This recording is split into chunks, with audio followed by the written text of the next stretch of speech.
Alright, part C. It says let h be the vertical distance between the graphs of f and g in region S. Find the rate at which h changes with respect to x when x equals 1.8. So they're saying that this h is measured by the distance from here to here. So that's h of x. And so we know h of x is going to equal the top minus the bottom. We talked about earlier, the top function is f, the bottom function is g. If you're not sure as to why, you can look at part A of this, I explain it there. So I will have h of x equal f of x minus g of x.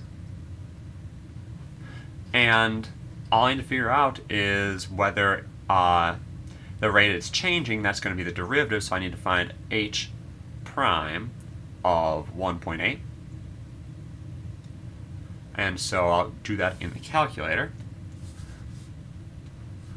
I'll do it all out. So I'll do the derivative, which is math 8, of that function. Now I have two options. I can rewrite them all. I'm going to do that here. So I have 1 plus x plus e to the x squared minus 2x minus the g function, because that's the bottom one here, which is x to the fourth minus 6.5 x squared plus 6x plus 2. So that's h that I've put in there, f minus g. Derive that with respect to the variable x at x equals 1.8. And that gives me negative 3.812 approximately.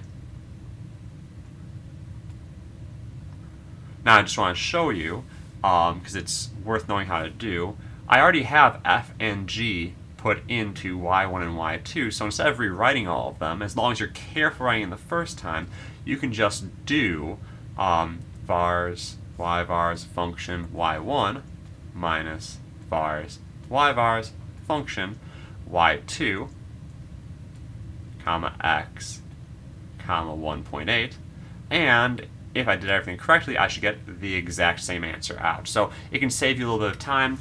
Every time you don't rewrite this is another time that you might not mistakenly rewrite. So write it once carefully and then use it carefully to make sure you don't make that mistake the first time if you're doing it that way. Alright, so what does this mean? So find the rate of change at which, or the rate at which h changes.